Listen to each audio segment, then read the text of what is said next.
friends. Welcome to episode 230 of Storyteller Conclave. This is a show all about helping you run the best tabletop role-playing game that you can, whether you're a new storyteller or dungeon master learning the craft, or an experienced storyteller looking to take your game to the next level. I'm Sarah. I'm Rob. How we doing, Rob? Maybe a bad time to ask that question. You know what? I'll circle back around to How are you doing? I'm actually doing okay. It's I think we both got really rough sleep last night. Mm-hmm. Your cats were continuing to be little jerks, and Mm-hmm. I just had one of those nights where my brain would not shut off, and I could not thermoregulate. Oh, that's the worst. Feet were way too hot. Body was also cold at the same time. If I could get the body correct, feet were burning up, and it was rough. I ended up moving out to the couch and just watching mindless YouTube videos on TV until I could just Pass out in some way. Yeah, exactly. Mhm. Just pass out. Yeah, it was for me. boredom. It was the went to bed at a semi-decent time. Woke up 1 something from the cats. Woke up at 2 something from the cats. At the point that I got almost to 4, I was like, I'm just giving up. I'm just gonna go out to the couch. Yeah. Maybe it'll keep them quiet if they cuddle up with me. And they would cuddle up, and then within 20 minutes, they were either fighting each other or getting out of the covers and waking me up. Mm-hmm. And that happened until sometime after 5. Sheesh. And I was like, I need to go to bed. Yeah. I'm just going to go back to the bedroom and try to survive. Yeah. And Vicky left for work, and they were just, pounding on the door. Just pounding. And I was like, it was too much. I hear ya. Cats. I hear ya. You love them. You do love them. Pretty slow week in gaming. Yeah. Yeah, relatively slow, I would say, right now for us both. I think we officially, I don't know if we had this by last show, but we officially got my game and Sean's next game scheduled. Yes. And we've got, God, is Mouse Guard not until the end of next month? I think so. Oh my goodness. I know. A little bit of a drought here. It's going to be a little weird. Yeah. So, but at the same time, it gives us some time to breathe and do things. Yeah, you know. Well, you had some huge housework and stuff like that to take care of. I'm still so. sore from that. So. Oh, I know, yeah. Yeah, this last weekend was a lot of physical labor. So, not to be discouraged in any way. House ownership is wonderful. Oh my goodness. So, that being said, we have a topic that ended up creating a lot of questions. Yeah. And some leftover questions from last week that I really do want to make sure we hit. Those are really phenomenal questions this week, too. No, it's been great. It's been absolutely great. This week we're talking about generic systems and SRDs and OGLs and, just kind of what that, where that kind of generic system atmosphere lies. Yeah, I was going to say soup. Soup, yeah. Because it's soup. Because I don't think anybody really knows what's in it. I think that's part of the problem with generic systems and SRDs and how that's all happening at the same time. Because a lot of those terms just kind of came out of the woodwork for people. And then you had people who knew what was going on saying, oh, this isn't that big of a deal. Why are you guys making a big deal out of this? You're not game developers. Stop worrying about the OGL. It's not impacting you. And, some of the anger was founded. But at the same time, some people were just so stop using the system. Yeah, there you go. There are plenty of other game systems out there. There's plenty of other game systems out there. So, but that being said, I think it's good for us to come back and kind of circle back now that things are a little quieter, I will say, and talk about what these things actually are. Yeah. And kind of the benefits of them. Sure. So. All right, so generic system... pretty self-explanatory. We will get to that in a second because generic systems are kind of a larger topic, and they're kind of the main topic. But actually, Knox in the Box is already in the live chat. He says, "Sure, that sure is a lot of letters I don't know." Well, good news. We're about to teach them to you. So when we say SRD, what we mean is a system reference document. I always thought it was system resource document. It's a system reference document. And basically, what it is it is a It is the bare bones of a game system that is designed to basically help developers and, players and GMs as well with referencing the core rules of the product, okay? think of it kind of like a game system for dummies guide. You know, if you're going to use our system to make your own product, okay, if you're going to make something based on Powered by the Apocalypse, or you're going to use something based on like the D20 system that Dungeons and Dragons runs and stuff like that, these are the guidelines for how our system works, so you can make something that is compatible with and in lockstep with our product. I think the other part of it for me, and I think this is an extension of what it really, like, that is all true, but I think the other extension of that is that for people who don't own the system, it gives them a place to go and look at it. Yeah, I think it's phenomenal. And that right there pushes toward accessibility, which I love. Yes, yes, absolutely. So when we talk about an OGL, this is an open gaming license. Now, this is not a system in and of itself, but what it is a license that is basically saying, here, if you're going to use our SRD, here are the legal rules by which your product must align to use our name and system. Okay, Correct. You can absolutely create a D20 product that is compatible with 5th edition Dungeons and Dragons, etc., and sell it as your own product and stuff like that. But you have to follow X, Y, and Z rules for financial compensation and trademarks, and you can use this and you can't use that sort of stuff. And some open gaming licenses have that level of stringiness all the way out to, hey, we want you to use our system. Yeah. Say hi. Ask us questions. We're good with that. There are levels of that out there. So not everyone has these high levels of corporate lawyer design in their open gaming license. That's mostly Hasbro. I'm not saying that's not just Hasbro, but it's mostly what we know about Hasbro. So. And then you're going to get down to generic systems. And the great thing about generic systems, so they're basically a rules set that is not tied to a specific genre. It's not tied to a specific story or a setting or anything like that. Generic systems are out there so that you can pick up a rules system and then tell just about any type of story you want with it. Now, they may or may not have an SRD for it. And a lot of them are like basically prepackaged in, like, you just buy like the core book for it. And that will have all the rules and artwork and tables. It looks just like any other, normal role-playing book that you would get. Unlike an SRD, which is very, very bare bones because it's essentially just a technical document. Correct. Your generic systems are full-fledged role-playing games. They just don't have a setting that goes with them. No, but that's not to say that they don't have their own, for lack of a better word, idiom. Sure.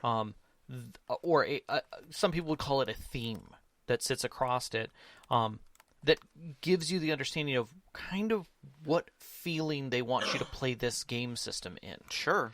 I mean, obviously, we every single one of these generic systems are different, and none of them, and I say this with a capital N, none of them are so generic that it's not just, here's mechanics.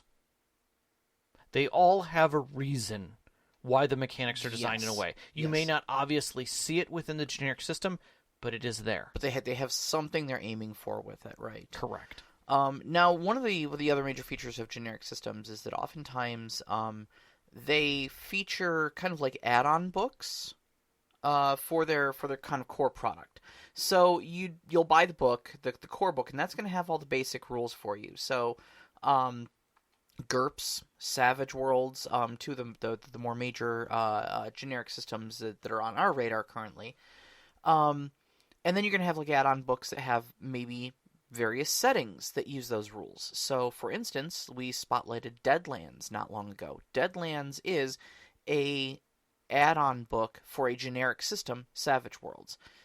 So is like Holler or East Texas University. Those are all add-ons for it. Or you can also have add-on books that provide additional rules for crafting a specific genre of story, okay? So, like, for the Savage Worlds, you've got the Fantasy Companion, okay? You can run a fantasy game just fine. In fact, we did so for over a year using Savage Worlds rules, but then if you get the Fantasy Companion, it's just got a lot more options for you. It's got a lot of, like, different spells. It's got a whole bestiary and stuff like that. So, like, if you're going to run one, it just makes it easier. It's just a additional crafted resources. Experience. Yeah, exactly. And then they got the Superpowers Companion. I've got that as well. GURPS. I mean, literally any of the like GURPS Magic, GURPS Cyberpunk, GURPS Space. There's hundreds of them. For GURPS. Yep. Very much true. And all those things help you basically take your generic system and tilt it towards whatever you're trying to cater that generic system towards. Yeah. Now, since we had such good questions, and they fell right in line with our discussion, we figured we might as well insert them. Sure. Like we've done in the past. So the Mad Elf asked a pretty great question, which is, what are the trade-offs advantages to using a system or setting-specific game versus a generic? Yeah, sure. I would say that if I was to lean more towards explaining why a system-specific one is that a lot of people, when they're coming into role-playing, may not have all of the, I guess, the chops ready to build a world and setting around the mechanics, to step away from just the mechanics that are set forth. So they need some creative building blocks to do that.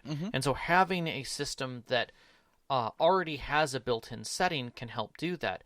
The other thing that kind of adds to that is when settings are entwined a little bit with the rules, it makes it feel like it's natural. Yeah. Where you now are part of the mechanics that make the world work the way it does, and the reasoning behind that. And generic systems don't give you that, but they also don't set those limitations.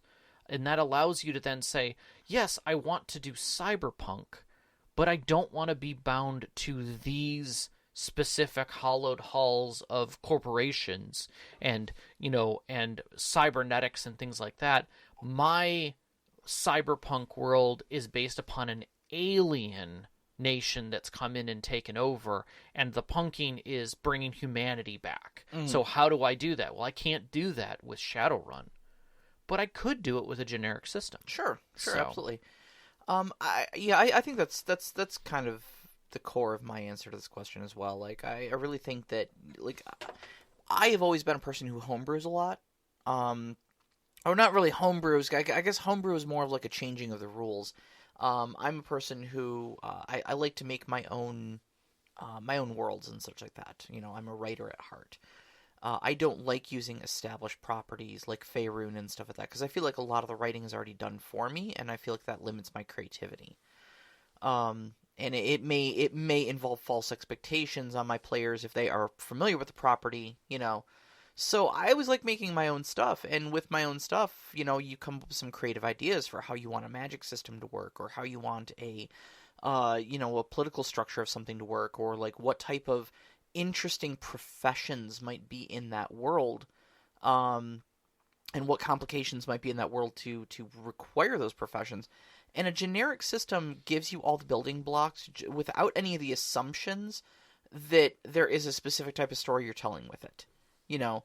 Like with Savage Worlds, you can kind of walk in and go like, okay, well, the powers work in a certain way, but there are setting rules I can use to like remove power points from the equation. People can just cast magic, you can make your system, you can make your game more or less lethal, if you want to do something just very heroic feeling and we're really more into the story than we are the tactical lethality of it or anything like that. Right. We play with wound cap and heroes never die as special rules. But if you want to tell a horror story, no, take those things away. In fact, play with like creative criticals, Sure. Stuff like that. Make your characters more squishy. Make death around every corner. Yep.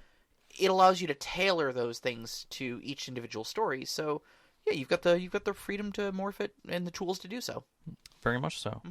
So a lot of people, when they're looking or talking about systems, especially when we're doing system reviews, don't recognize that there are a lot of SRDs that are out there. Oh, there tons are of them. Tons of them.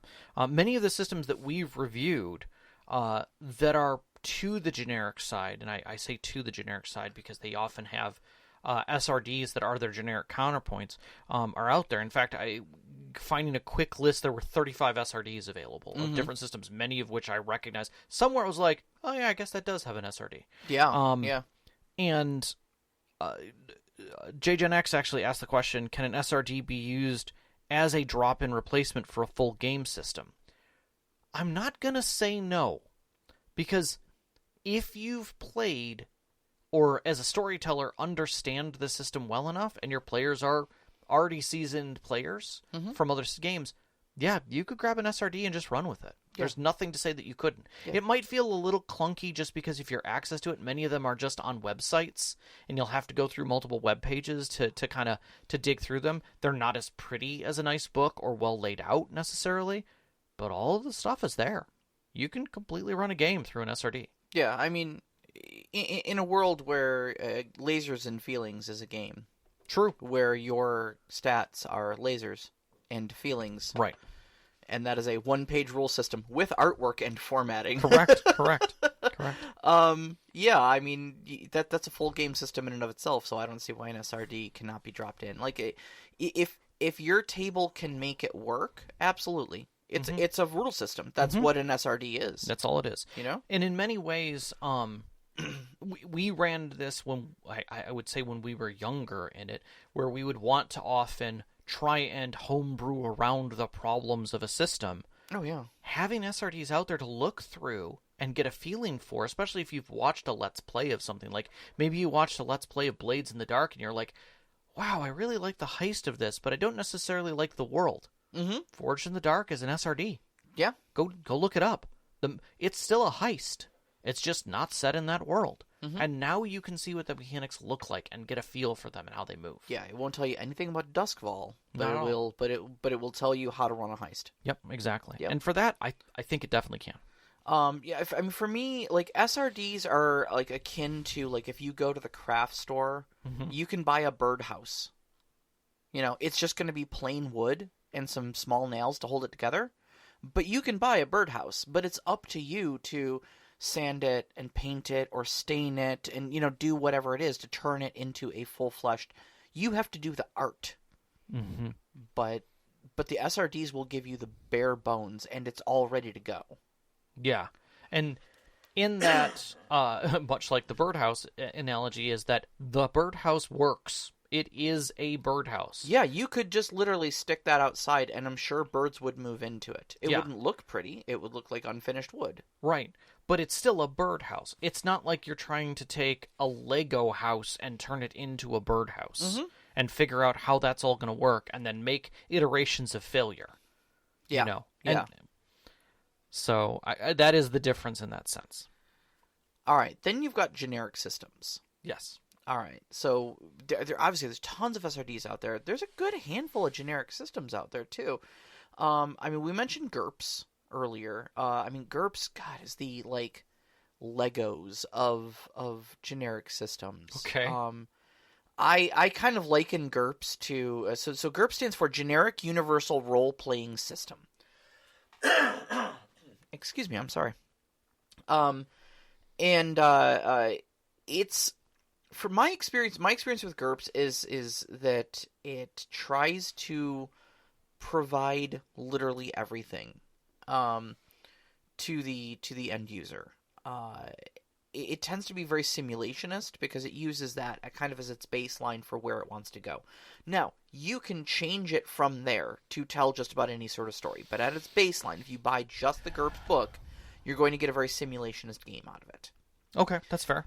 There's also a lot of options. That's where I kind of liken GURPS and that design to more like Snap-on tools. Yeah. Like you go to a guy's, a mechanic shop, you see the tool crib of Snap-on, and then within if you stay there long enough, that Snap-on dealer will stop back by and be like, hey, you want some more? Because there's more. There's always more. And by the end of it, the entire place is just filled with Snap-on. It's stuck on logos on everything. Now, there's nothing wrong with that at all, but it's it is the Wells Fargo who just keeps coming back you want something more? Because I got more. Yeah. And sure enough, it's there for you. It is. I kind of liken GURPS to the bland saltine cracker. Okay. Where in and of itself, okay, that doesn't sound very complimentary, but you need to understand that the bland cracker is the foundation upon which you can put cheese, you can put meat, you can put any sorts of jams and jellies, you can put caviar, you can put cream cheese and jalapenos and all sorts of wonderful things, and suddenly it becomes charcuterie, And so, let's not speak ill of the humble cracker, because it is a great platform upon which you can build just about any sort of wonderful sort of thing. It's got a long and storied history too. Like, I remember GURPS was one of the first games I ever knew existed. I mean, even before I even played Dungeons and Dragons, I think the first time. I started off on Palladium on Teenage Mutant Ninja Turtles, and I had another friend who was deep into GURPS. I don't think I ever had an occasion to play it at the time, but yeah, GURPS by Steve Jackson Games has been around for a very long time, and it's had a library of hundreds upon hundreds of books for most of that time too.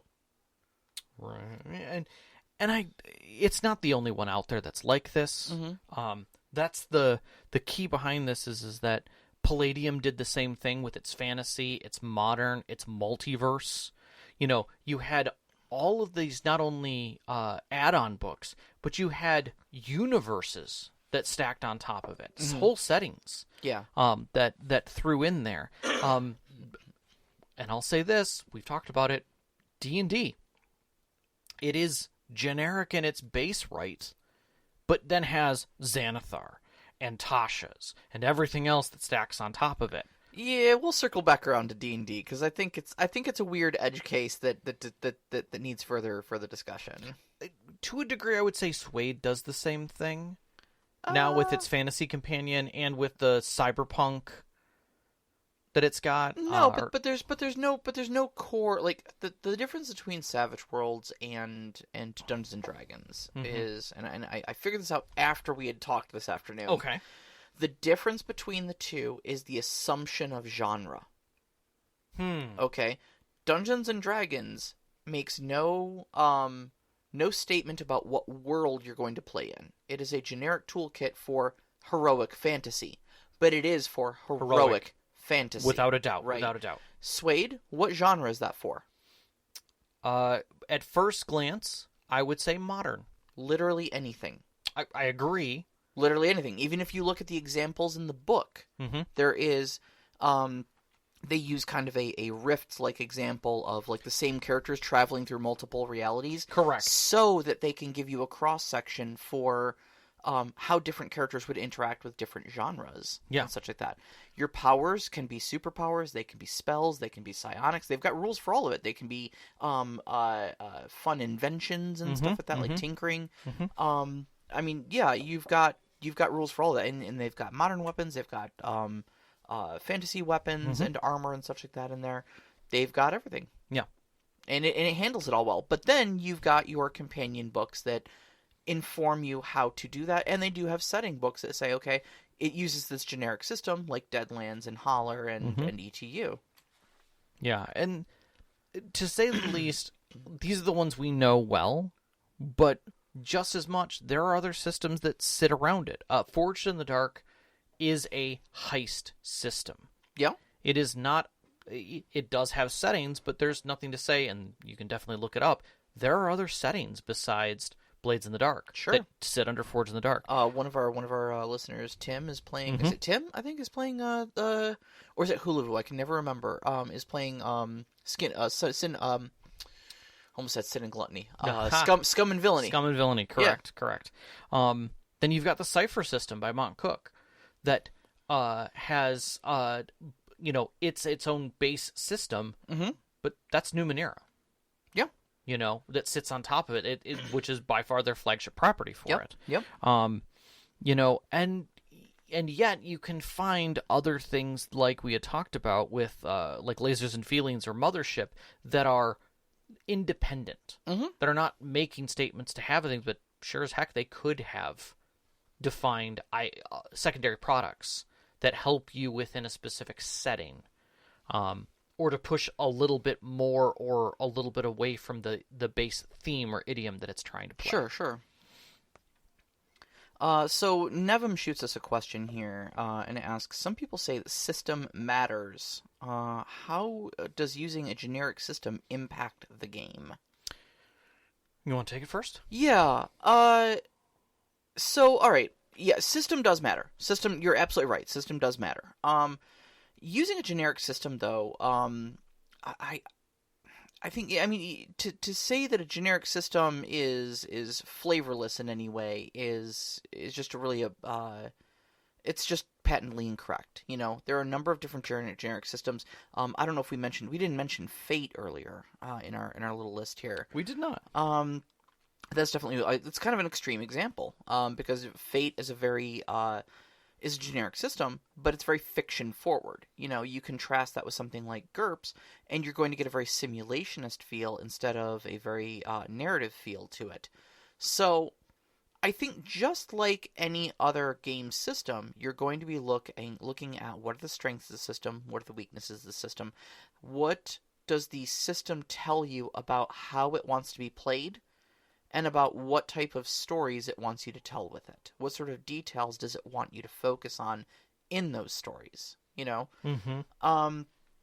And so I don't think that it really differs much more than choosing a system that, you know, does have a setting tied to it, or does have more of a genre assumed about it, like Dungeons and Dragons or something like that. I think you look at all the same hallmarks for it, and just see if that system is going to be the correct fit for the tone and flow of the story you want to tell. 10 out of 10. I barely have a comment to add to that. You can go home. Yeah, I could at this point, but I'm already here. You are already here. So, Welcome the home, only thing that I will welcome say home, Rob. is that thank you, is that oftentimes within within the way that a system matters, I don't often start with looking at a generic system. I look at how it's being played by others. And oftentimes that gives me a framework for functionality. Yeah. And a feeling for, is this going to work for me? What are they tripping over? Mm-hmm. So Let's Plays can help a lot with that. Oh, sure. And oftentimes in generic systems, when you're going to look for a Let's Play, it's hard. Mm-hmm. Because they say it's something, and then you have to figure out what system they're actually using underneath the covers. But I will say this. It's interesting to see how few Let's Plays are homebrews now and are not just another system that they've brought in, whole cloth. And it may be a different setting, but it's a whole cloth system. And I find that exciting because that tells me we don't need to have homebrews out there. We just need to go look for systems. Yeah. So in choosing a generic system, I would start, like you said, with how do you want your game to feel? What is important to the players? Is gameplay speed important? Is gritty combat important? Is fear important? You know, and that kind of sits more along within what they're accepting within the design of the story. After that, it's a matter of slow marriage of figuring out, okay, now that I know these things, which one of the generic systems is going to work best for me. Yeah. So. Yep. And then one of our new Discord members here, Kilky. I think that's how it's pronounced. I apologize. We if it's might be not. butchering. Kylky or Kilky. Is there a difference between around the definition of a generic between simulation systems like GURPS and narrative focus based like Fate Core? Could one system be considered more generic because it follows pre-existing notions of what a TTRPG are, e.g., rules, stats, dice, rather than reinventing the product to focus on the activity, e.g., cooperative storytelling with some chaos or uncertainty inserted? I think you just defined the problem with generic role-playing games and the understanding therein. Yeah. Great job. A little bit, yeah. You kind of hit it on the head, because the base issue with a lot of people who are looking at game systems as a whole is generic often means closer to OSR. And crunchy number stat-based systems. Ew. And they don't see indie systems, like Powered by the Apocalypse was indie at one time. It is not by any means now. It's pretty mainstream now. But it's also not a crunchy OSR by any means. I mean... Unless you're playing Groot. Right. But the whole thing is... Yeah, that's funny. But the whole point of that is that each one of these systems are developed for a feeling. and getting down to the base mechanics that you need to achieve that feeling and keep that feeling and design is really what makes it generic. You're stripping the setting away. You're stripping away, I will say, theme in grand quotes. Yeah, sure. But you're keeping that base idiom and the way that the game needs to transpose the players, regardless of the story that you're telling within it. Am I telling a story where my heroes are most likely going to win at what they're doing, but how they get there is the story, right? Or am I telling a game where all of my players are in a survival mode, and they may not all make it out, and that's its own story? Both of those can be told with multiple generic systems, but I assure you there are specific generic systems that tell those stories well, exceptionally well, and neither of those are talking about a setting. Yeah. They're talking about a feeling Yes. that you're getting by playing your character, by designing a character and putting it within that world. Yeah, yeah. How the rules interact with the world, what sort of aspects of your world those rules will draw focus on, how fast the system plays from a standpoint of how bogged down in little details are you going to get. Yeah, but I think to directly answer your question here, I don't think the definition of generic differs between them. Like, I don't think GURPS is any more generic than Fate is. No. The only things you need to be a generic system is that you need to lack the assumption of a genre, and you need to lack a setting. Yeah. And just be a rule system that is flexible to be applied to just about any story you want to point it at. It may be better or worse at telling those types of stories for different particular feels and flows, but it can be. Yeah.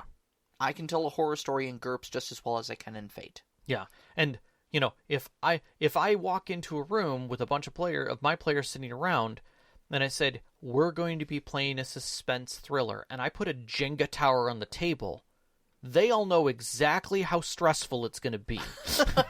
And that's generic. Is Dread a generic system? Yes. Yes-ish.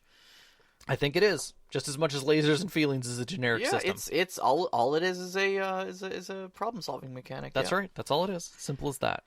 But what we're talking about is that there's enough genre non-specific out there that you can find the system, the mechanic set that's going to work best for you. Whether you need magic, whether you need technology, whether you need superpowers, whether you need space travel.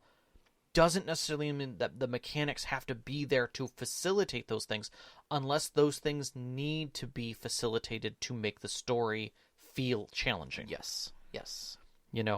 Don't go homebrewing stuff when literally the system's already out there for you. Sure.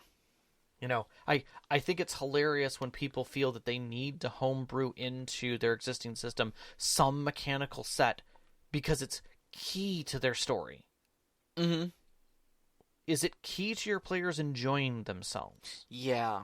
That's the point. Long discussions I've had with Sean about a Wheel of Time game.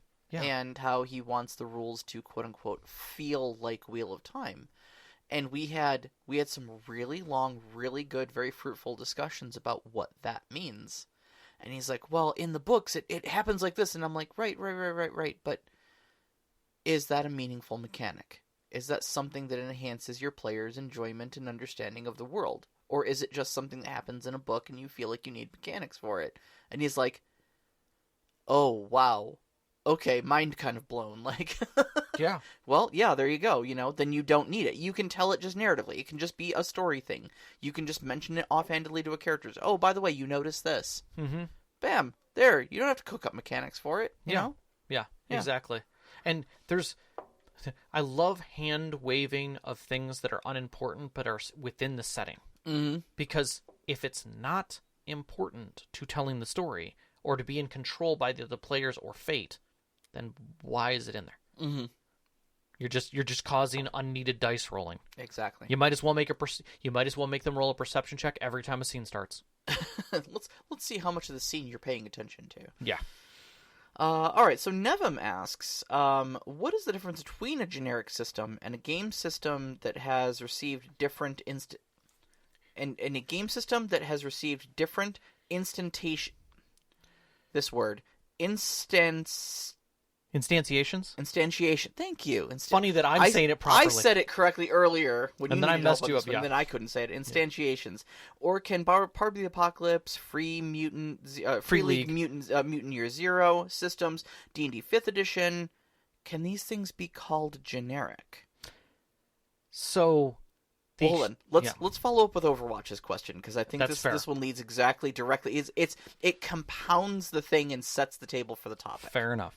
So Overwatch also asks, lately it seems many systems, even those that are not generic, have become so. You can play XYZ using D&D 5th edition. Star Wars has been adopted to, I think, 7 different systems, and that's just the official ones. Do you see the genericizing of popular systems to be a trend moving into the future? Are there any systems in mind that are so tailored to their setting that they defy this?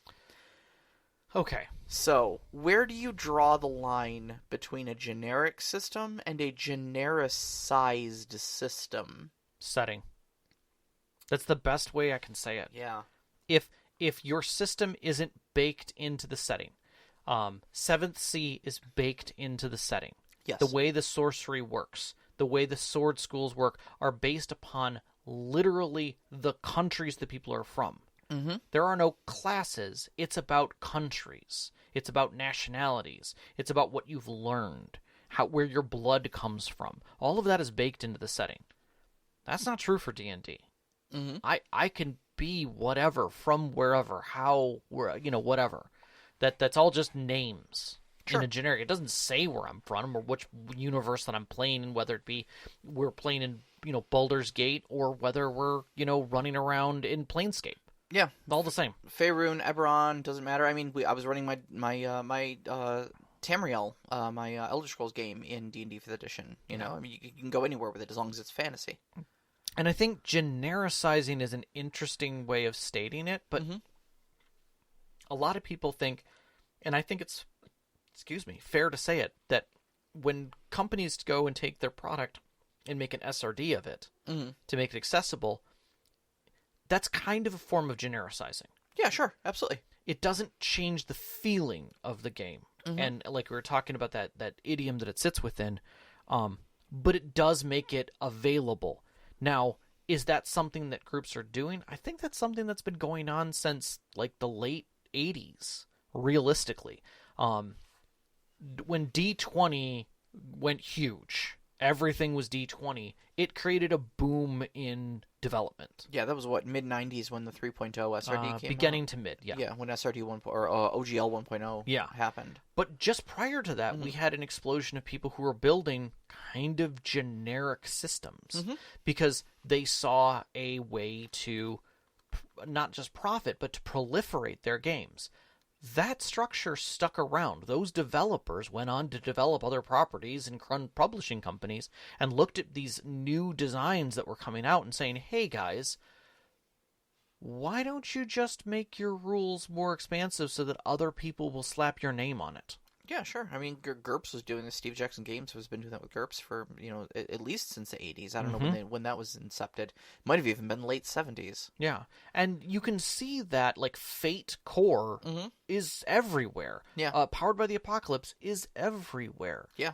And it's good because people understand basic core mechanics and then can see beyond what these I say subtle, in some cases they're pretty significant changes due to this new system that may be wrapped into a theme. But at its core generics, it's very accessible. Yeah, and I think the great thing about the branching out of like core systems is as SRDs being, like you said, Star Wars has been ported into, you can play Star Wars in D20, you can, yeah, et cetera, et cetera. You've got I think it allows for a lot more mobility within the gaming space. Humans are creatures of habit. Yeah. And I mean, you hear untold stories of, storytellers wanting to run a different game system, but lo and behold, my game table only wants to play Dungeons and Dragons. Well, if you can run Star Wars in D20, you've already taken away one of the barriers to entry for running a different system. Mm-hmm. You can tell them it's like D&D, but it's set in Star Wars.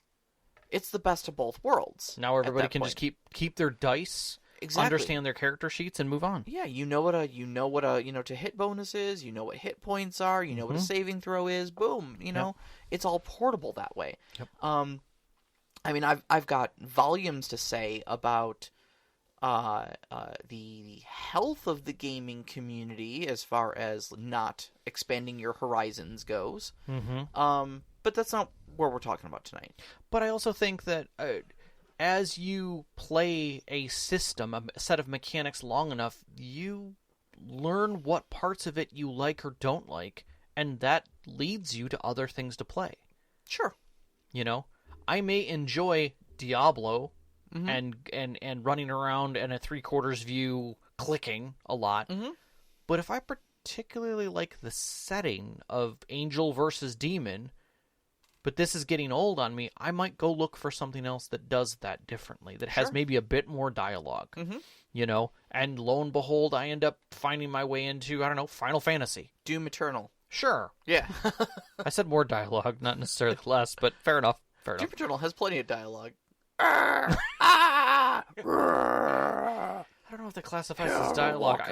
There you go. That's dialogue. So that's where things are. And to define what a generic system is in itself then becomes a little weird. So we've talked about GURPS. It's very simulationist. It's very thing. I think it's defined pretty well. People understand it colloquially as a generic system because it is one. It's in the G. Yeah. Right. I would put GURPS as kind of a signpost at the extreme end of generic. I would definitely put that as like the far end of the spectrum on here. You then kind of move a little inwards from there, okay?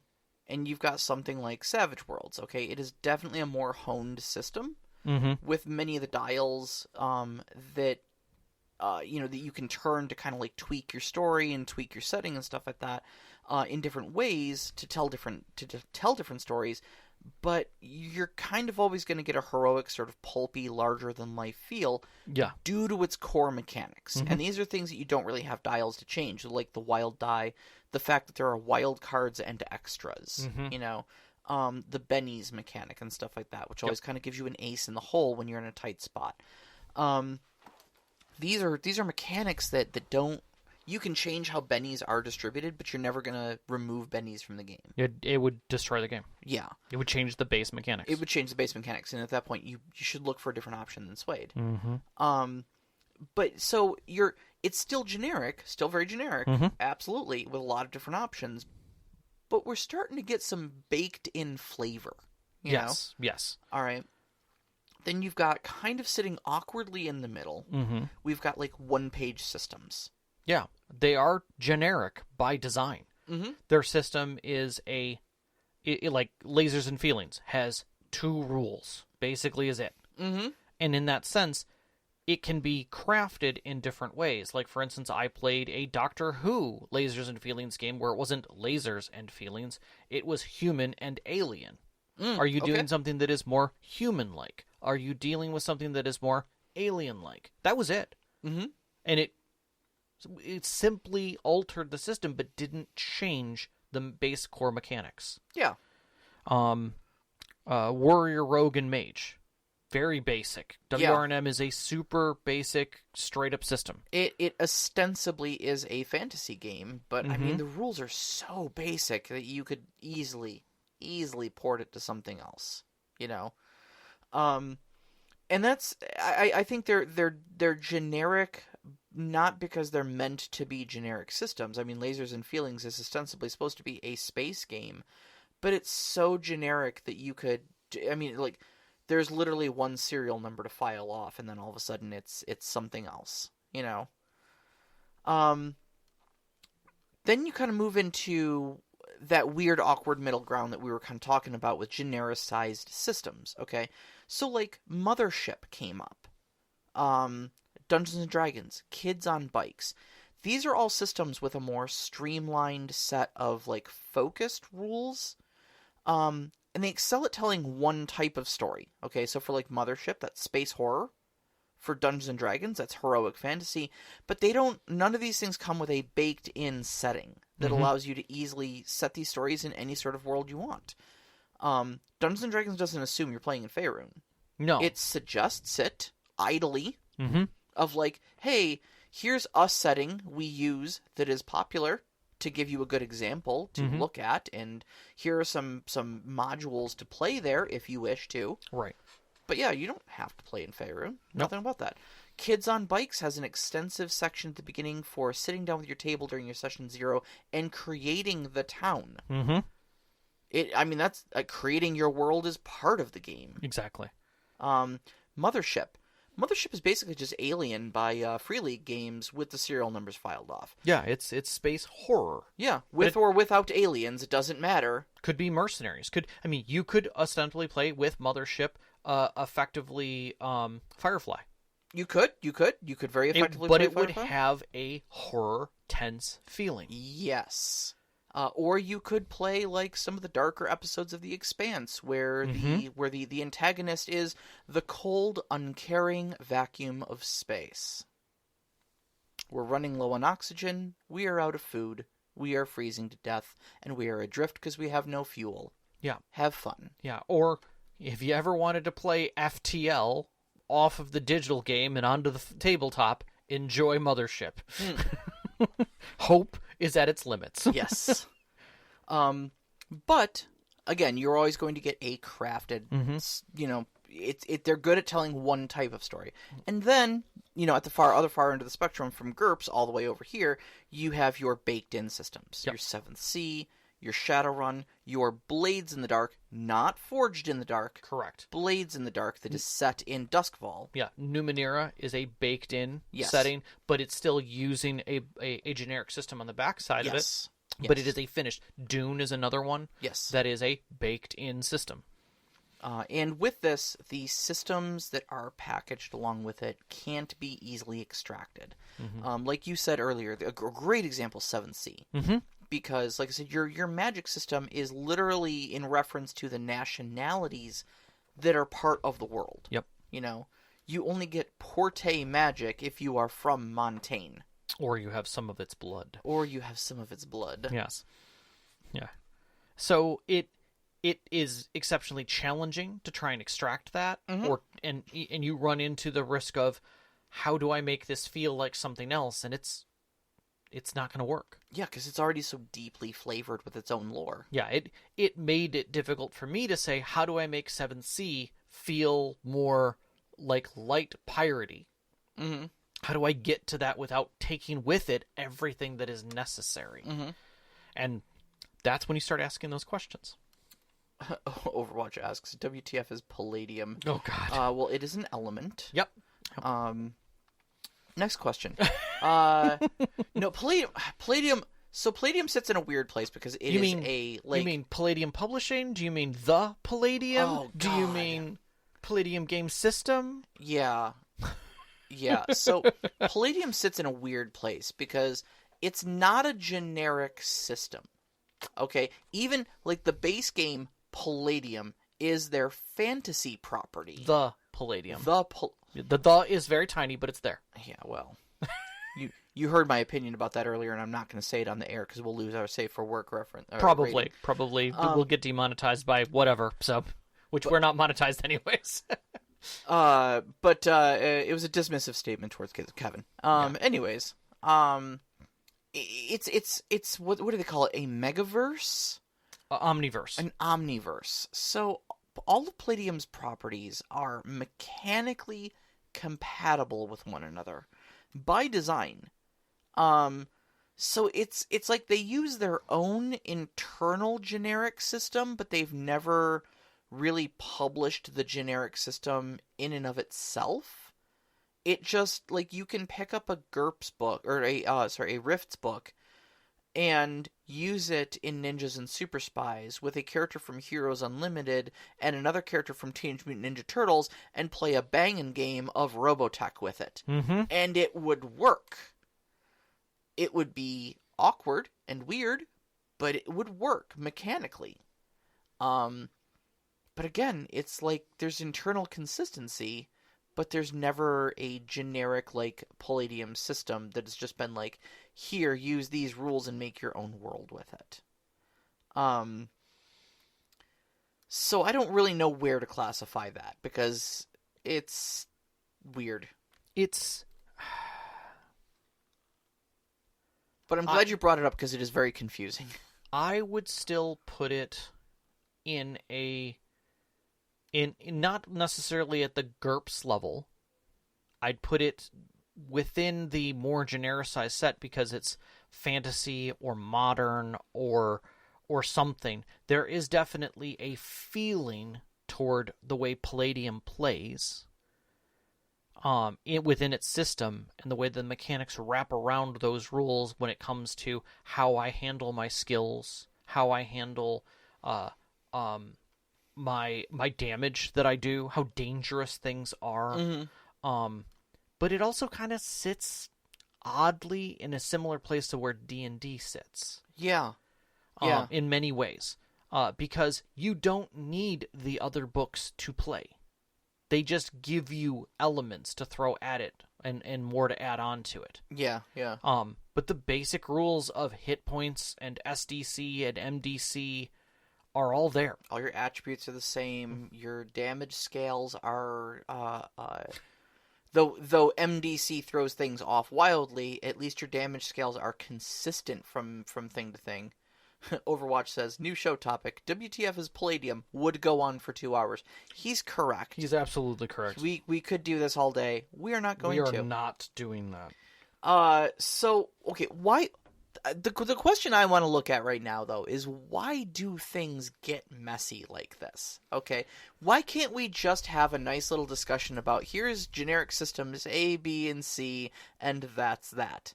Where does all this gray area come from? I think two camps: those who copyright and those who open license. Mm-hmm. I think that's the big thing. And for those of you who are really confused about this, especially if you're not in the United States and copyright seems a little weird in discussion format, because it is different other places, the basic understanding is this, that you have to understand, is that you cannot copyright rules. It is an idea. That's all that is. But you can copyright the creative output that comes on the other side of that. Yes. It's the reason why you can't copyright a hero goes on an adventure and comes back changed. That is an idea. Mm-hmm. Otherwise, there'd be a lot of authors who'd owe whoever that is a lot of money forever. But the whole point of it is that that's just an idea. You can't copyright that idea. Mm-hmm. But any creative endeavors that come from that, you can. So in that, you have these rules that iterate other rules that iterate other rules. Yeah. And where you look at something that someone had created at one point in time and say, well, that's just a copy of X. Right. Done slightly differently. There was some, and I'm going to put this in gigantic air quotes. I'm going to put it in the worksheet. I made sure she actually increased the font on those quotes. Drama. Yeah, drama. Surrounding Critical Role's Candela Obscura Right. that was recently put out. Mm-hmm. It was... So apparently there was a lot of people who were concerned that it was essentially just a remake of, or was so heavily inspired by, Blades in the Dark. There were a lot of people who were like, oh, this is just Blades in the Dark, this is just Blades in the Dark. And it's like, yeah, okay, I can understand how you can see that. But first off, Forged in the Dark is a system resource document. It's an SRD, okay? There are already many other games that are already just straight up using Forged in the Dark as their system. Okay, so if you're going to get bent out of shape about Candela Obscura, you have to get bent out of shape about Scum and Villainy and all those other the other games that use it. Aside from the fact that the Forged in the Dark creator encourages people to use the system and iterate on it. Oh God, yeah. Okay, I mean he basically put the SRD up there and was just like, yeah, just make games with it. Second off, you can't copyright rules. Okay, so it's clear the authors of Candela Obscura were inspired by Blades in the Dark, but it's not the same system.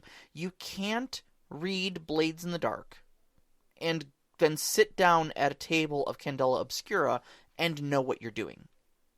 You will look at the mechanics in play and go, oh, is that kind of like a flashback mechanic? Or, oh, is that kind of like a stress mechanic? Mm-hmm. I understand because there's a parallel there, but they're not the same game. No. Heavily inspired by? Sure. Not the same game. And third, guys, I got news for you. All of this has happened before, and it will all happen again. Yeah. Blades in the Dark is drawn largely from Powered by the Apocalypse. Many, many, many other systems are inspired by or drawn from other systems. Role players play other role-playing games. And developers cross paths and publishing houses multiple times. Exactly. What I love is when people list at the beginning of their system who inspired them, what systems inspired them, what games they played when they were young, which is even funnier. Because we now have, and I'll say this, 40, 50, 60, and 70-year-old game developers who have played hundreds of systems, some from their youth, some recently, where they look at them with a different view each time because of all of these experiences. God, people out there who just put our game knowledge to shame easily. Like, wad our gaming experience up like a piece of trash and chuck it in the nearest bin because it is so insignificant in comparison to us. And I would say that that's not true. We have our experience because we play. A lot of developers don't often get that. They often play their systems with the people that they're used to playing. And, you know, it's like cars. Mm-hmm. A mechanic on an F1 is not, who's done it for, 30 years, is no better than a guy who's worked in his garage on all kinds of cars for 20. Sure. They're going to have grossly different experiences, and where they cross, the conversations become amazing. Mm-hmm. And that's the truth behind gaming. That's the real truth. Everyone enjoys it at a different level. And there's so much cross-pollination. And I love that. I absolutely love that. I mean, also, aside from the fact that, there's only so many ways that you can roll dice and add numbers to randomize a storytelling experience. We say that, and yet every once in a while something comes up and it's beautiful and it's different. It's beautiful and different, but sure. But I mean, the core mechanics of most of these games are roll a die, add a number to that die, is either the numbers of the dice or the number on the dice after you add or subtract those modifiers equal to or less than some sort of threshold. Correct. That has been dictated by the Correct. rules. What, are we going to copyright that? You can't. You can't, So you've got so many of these systems also that also began as hacks of other systems. Mm-hmm. And this is kind of the last point here, that sometimes people take a system and they go, well, I'm going to homebrew system X. Mm-hmm. Okay, because I'm trying to tell this different type of story with it, right? And I invent game mechanics A and B and C and D and E, and suddenly this doesn't look like a hack of System X anymore. This is starting to look like its own system. And, I've taken it so far that if I just file off the serial numbers so that it ever belonged to System X in the first place, which shouldn't be difficult to do because I've changed it so much, then boom, I can sell this as my own unique product. And because you can't copyright game mechanics, and I'm not using any copyrighted material from its original System X, it just shares a genre with it at this point. Sure. Then yeah, But you're going to have some people who are going to look at that and go like, oh, you just stole that from System X. Well, I didn't steal it. I iterated on it. I was inspired by it. Right. I was inspired by it, and all these other new game mechanics are all mine. And it plays completely differently, and you tell different stories with it. Yeah. Don't watch another Marvel movie because they were inspired by comics. Yeah. Yeah. Don't read a Marvel comic because it was inspired by Greek This is mythology. normal. This is all normal. This is normal. This is how the games industry functions. Yep. So what does any of this have to do with generic systems and SRDs? Look, Dungeon World has an SRD. Okay. Dungeon World has an SRD. Dungeon World is a Powered by the Apocalypse game. This one broke my brain when you told me this earlier. Yeah. Powered by the Apocalypse has an SRD. It has a free use agreement. Essentially, it does not even OGL. Like, you don't even have to license Powered by the Apocalypse. It is steal this book, but for role playing systems. You just you use it. Ask us nicely. Ask us nicely, and we'll probably say yes. Yeah. Unless you're doing something really weird and abusive with it, and then we'll probably say no. But yeah, if you ask us in any semblance of good faith, we'll say yes. Yep. Okay. Pathfinder has an SRD. Pathfinder is basically bastardized D&D. Mm-hmm. Now, I know a lot of Pathfinder players in the listening, to the show right now are probably turning over in whatever their future grades are. Pathfinder wouldn't exist without D&D. It wouldn't. It's an OGL property. Correct. But it has its own SRD. Okay, so there are the Pathfinder is asking people to iterate upon Pathfinder's rules, which in and of themselves are an iteration of Dungeons and Dragons rules. Mm-hmm. So, but it's been iterated on enough that it is its own thing now. Mm-hmm. Pathfinder is distinctly different in a significant enough way that it is no longer Dungeons and Dragons. Yep. And that's why generic systems become so fuzzy, because they cross-pollinate and iterate and change and draw inspiration from across the board, and we're all just sitting around the game playing make-believe with one another. Yep. That's the simplest way of putting it. So, we got 2 more questions tonight that actually came in. Do we have 3? Did I miss one? 3. We do have 3. I'm sorry. 2 that were discussions about last week's topic. Yeah. And then an extra one in here. Do we want to get Sci-Fi Tough Guy's other question out of the way before we step back? Yeah, before we jump topics. So Sci-Fi Tough Guy asks, who wins in the throwback weight class between GURPS and Hero System? Ooh. You want to feel this one, or you want my answer? So, wins in throwback. Hero is old. It definitely is throwback.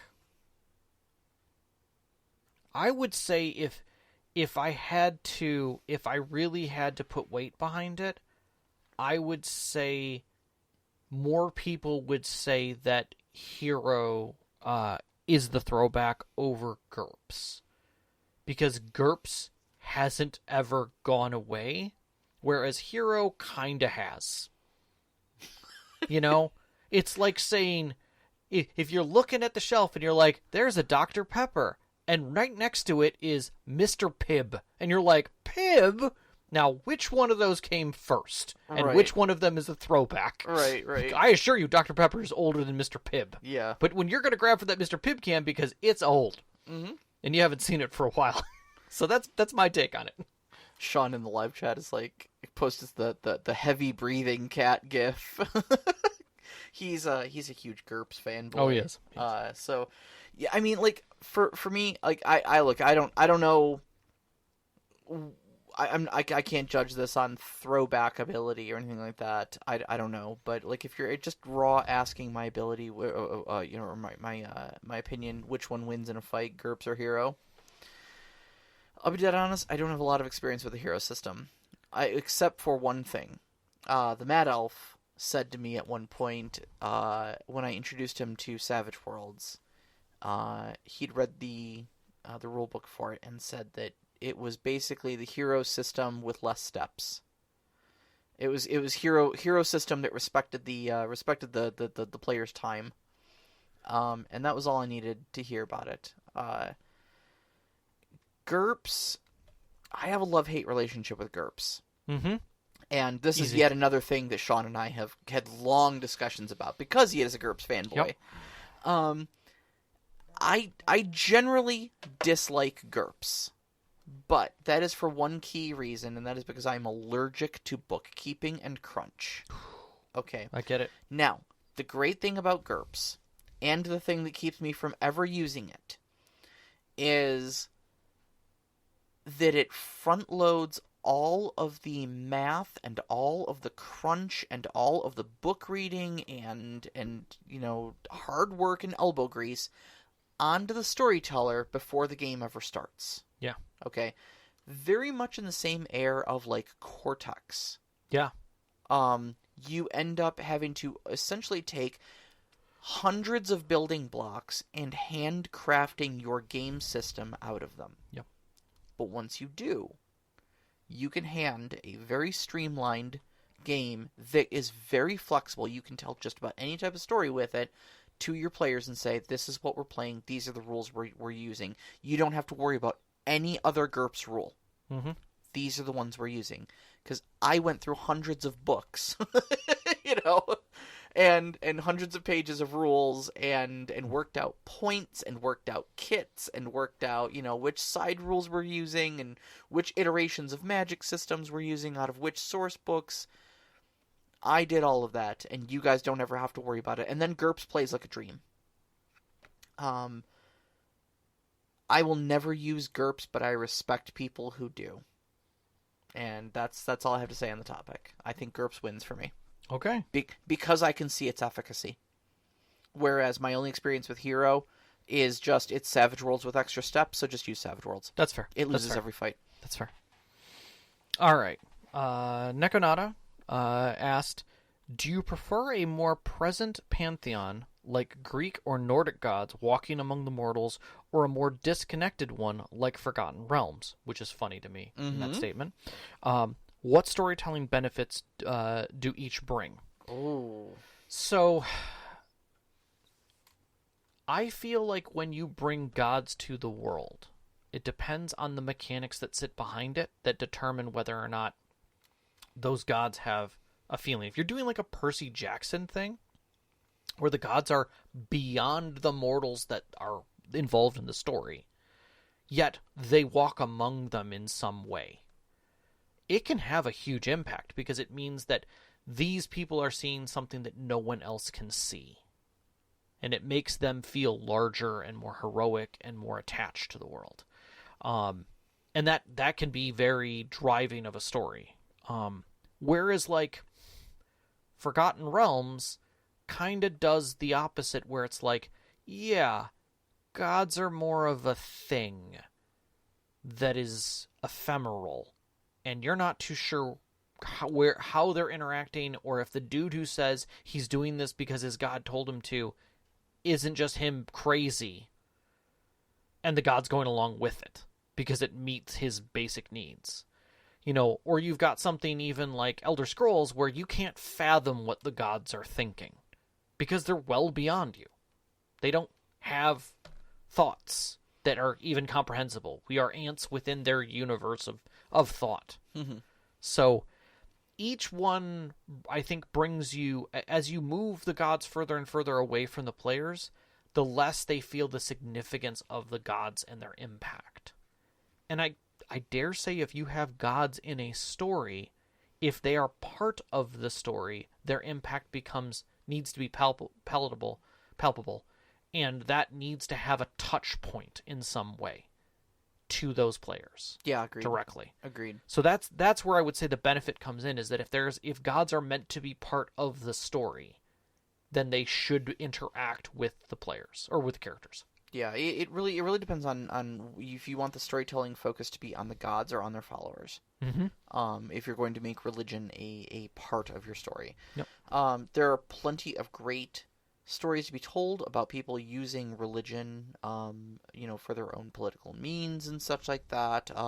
Final Fantasy Tactics, one of my absolute favorite games of all time, and that is because one of the major players in there is the Church of Saint Ajora, and they Saint Ajora is not a present and opinionated, active part of the story. There's a lot of mortal people speaking on behalf of it and using it as a political bludgeon. And that makes it a very compelling story to tell. On the other hand, though, it would be a very short story if Saint Jorah just showed up and was like, no, that's not what I said at all. Yeah. Oh, okay, And then, of course, if a god does show up and say, oh, actually, this is what I meant, it removes things like doubt. It removes things like atheism. It removes, differences of opinion and stuff like that, and makes your followers of that god far more archetypes, and makes the religions far more fan clubs than they are matters of faith. Right. Because if a god can show up, look you in the eye, and go, these are my teachings, there's no ambiguity, there's no lessons to draw from mysteries, there really is no faith, because proof. Yeah. You have proof. Yeah. I've met Helm, Yeah. I talked to him last Tuesday. He owes me $5, Questions of faith no longer are questions of faith. Yeah. Yeah. Yeah, because a high enough cleric can just put that god on speed dial. Mm-hmm.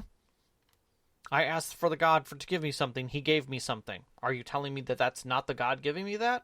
No, at that point, he's a patron. Mm-hmm. Yeah, exactly. So it depends on the type of story you're trying to tell. Yeah. Mm-hmm. And there are very compelling stories to be told on both sides of that coin. Yep, I agree. Kilkey asks, how would you feel about the use of Christianity within a polytheistic tabletop RPG setting? What kinds of affordances for storytelling might this provide, and what sort of considerations should we be mindful of? Examples include settings like Banestorm, which is a common setting for GURPS, but the theme is also present in other fictions such as Dune or the Dark Tower saga. To clarify, before we continue with this, Dune doesn't necessarily have Christianity out of the book, but what it does have is a thinly veiled metaphor for a messiah character that then kind of becomes a god emperor, elevated in a sort of a I don't know religious... if that's thinly veiled. I think it's pretty well spelled out. Okay, no one ever calls him Jesus. No, but they do call him a messiah. So it's thinly veiled. Okay, that's fair. That's fair. Very thinly. It's a messianic story of and a lot of devotees to an extended faith. Yeah. Whereas Dark Tower, Jesus and in Christianity are kind of given a nod to as part of the valid pantheon of multiple different powers out there in the universe that have power. And I would say it's the same thing in the Dresden Files. Yeah. Michael Carpenter and the Denarians and the Swords of the Cross and stuff like that are all major plot lines in there. But it's very clear that they are not the only gods on the board. So how would you feel about using Christianity within a polytheistic TTRPG setting? So my take on it is this. Whether you're using open-faced Christianity, which I don't recommend. I'm going to put that out and I'm just going to set it to the side. I'm not going to recommend that. But doing something that uses the same design tenets. 7th Sea did that. First edition specifically about the prophet who was effectively Jesus and then was, crucified. The reason I feel that it was used was because it was a ready and available design of history within Europe.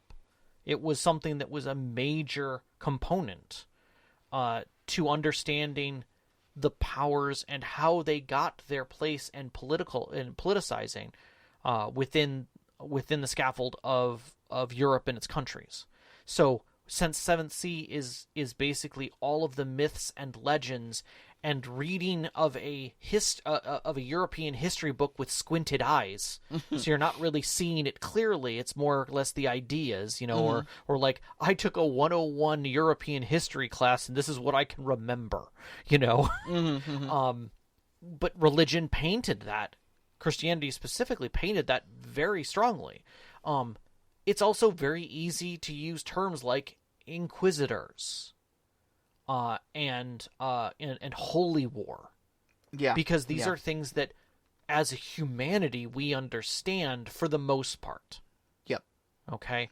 And can come to terms and understand that. Whether or not that's a good thing to put in your story really comes down to how you're utilizing it, because it can be a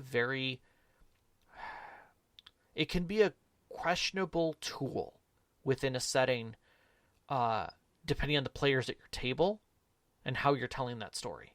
Yeah, I agree. I think that's where your dangers come in. And I think that's the danger with using any open-faced religion or very obvious religion. People take it personally.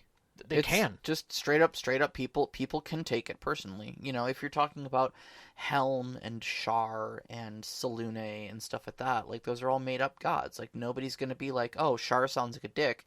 And be like, are you saying my religion is stupid? Because nobody actually worships Shar. It's a made-up god, you know? But, you know, if you're like, hey, this Christian character in my game did a crappy thing, it can, you know, it can ruffle some feathers. Absolutely. So absolutely. I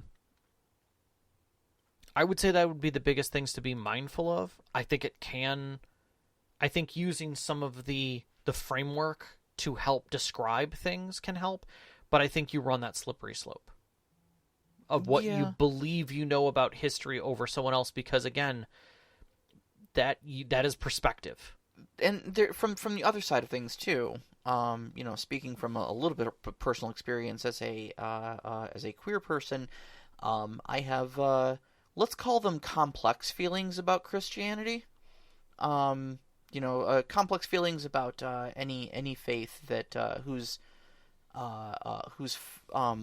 followers, a portion of followers, I should say. I want to be very, very careful here. I understand that not everybody who practices Christianity holds this opinion. That you know, holds a low opinion of myself and my existence. And some, even on top of that, who would do me harm because of it. So, you know, then, you know, if I were to participate in a game where, like, all of a sudden Christianity becomes a major focus of it, I'm probably not going to enjoy that very much. And especially then if, you know, there's aspects of, especially Christianity, but a lot of, there's a good number of faiths, real world faiths that do the whole, like, we're the one faith. Like, if you believe in us, we're the right one, you know? And all the other ones are fake. And you know, that's not particularly my view of things. And I remember back in the day, because White Wolf got very heavily steeped in Christianity. Like, the origin of vampires was, in Vampire the Masquerade, is Cain and Abel. Cain was the first vampire because he killed his brother. He committed the first murder. The first sin, yeah. He invented murder, and was cursed by God. And in their lore, that curse was vampirism, essentially. And from him, all vampires came. And but they did a very kind of delicate dance where they were like, yeah, but that's like just one mystical story that kind of takes place. Like, yeah, yes, it lends credence to the validity of Christianity in our world, but like, if you look at Mage, there's a lot of other stuff going on there. Werewolf has the Weaver and the Wild and the Worm, and those are semi-divine, you know, without an apocalyptic end that's waiting to happen. Yeah, there's a lot of nods to a lot of things, and kind of like Dresden Files, where it's like, yeah, look, we're validating Christianity, but it's also only one pawn on the board of many. And I remember when Demon the Fallen came out. Oh, wow. Yeah. Wow, I had to think about that one for a second. Right. I actually bought the book. I found it very intriguing. But there were a lot of people who had a really bad taste in their mouth about that because, in a lot of ways, Demon the Fallen kind of bookended the place that Christianity had within the mythos of the World of Darkness.